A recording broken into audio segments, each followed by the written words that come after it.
नमस्कार दोस्तों, आपका ही चैनल बातें ज्ञान यूट्यूब चैनल में आपका स्वागत है। इस चैनल के द्वारा भक्ति, ईश्वर कथा, पौराणिक कथाएं, प्रेरक कहानियां और ज्ञानवर्धक कहानियों का विशेष संकलन आपको मिलेगा और आप ऐसे ही ज्ञानवर्धक वीडियो देख पाएंगे। कृपया चैनल को सब्सक्राइब करें, वीडियो को शेयर करें और अपना बहुमूल्य साथ बनाए रखें। दोस्तों, आज की कहानी बहुत ज्ञानवर्धक है, इसलिए वीडियो को अंत तक देखें, बीच में छोड़कर ना जाएं। पूरी कहानी देखें, तभी आपको कहानी का मतलब समझ में आएगा।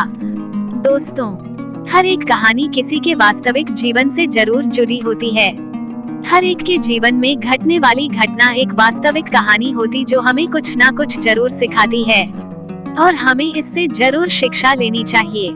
चाहे बचपन की दादी माँ की कहानियाँ हो या वास्तविक जीवन की कहानियाँ, प्रत्येक कहानी से हम कुछ न कुछ प्रेरणादायक जरूर सीखते हैं। ये हमारी प्रेरणा का भी एक स्रोत बनती है और यह कहानियाँ हमारी कल्पना शक्ति का विस्तार करती है। जीवन में होने वाली घटनाओं को समझने में हमारी प्रेरणा का स्रोत बनते हैं। ऐसा माना जाता है कि जैसे जैसे हमारी कल्पना शक्ति बढ़ती है, वैसे वैसे हमारे हाथों की रेखाएं भी बदलती रहती है। इसलिए कहानियों का हमारे जीवन में एक आवश्यक योगदान होता है। तो दोस्तों, इसी बात को समझते हुए मैं आपके लिए ऐसी प्रेरणादायक हिंदी कहानी लाता हूँ। तो देर ना करते हुए बढ़ते हैं आज की एक नई कहानी, एक नई वीडियो की तरफ। गिलहरी फिर से खेतों में फसल काटने चली जाती है और अकेली ही सारी फसल काटती है। कौवा फिर से उसकी मदद करने नहीं पहुंचता है। दूसरे दिन गिलहरी फिर से आती है और कहती है, कौवा भैया, मैंने सारी फसल काट दी है, चलिए अपने हिस्से की फसल आप ले लीजिए। कौवा फिर वही बोलता है। गिलहरी खेत में जाकर अपने हिस्से की फसल अपने घर ले आती है और उसे ठीक से रख लेती है, क्योंकि बारिश का मौसम शुरू होने वाला होता है। और दूसरे दिन कौवा के घर जाकर बता देती है कि कौवा भैया, मैंने अपने हिस्से की आधी फसल अपने घर ले गई हूँ, आपके हिस्से की फसल खेत में रख दी है। बारिश के दिन आने वाले हैं, तो आप अपने हिस्से की फसल अपने घर ले आओ, नहीं तो बारिश में खराब हो जाएगी। इतना बोलकर गिलहरी चली गई। कौवा रोज सोचता कि कल ले आऊंगा, लेकिन उसका कल होता ही नहीं। वो अपने आलस की वजह से फसल लेने नहीं गया। एक रात बड़े जोर का आंधी तूफान के साथ बारिश हुई और कौवा की सारी फसल उस आंधी तूफान में उड़ गई।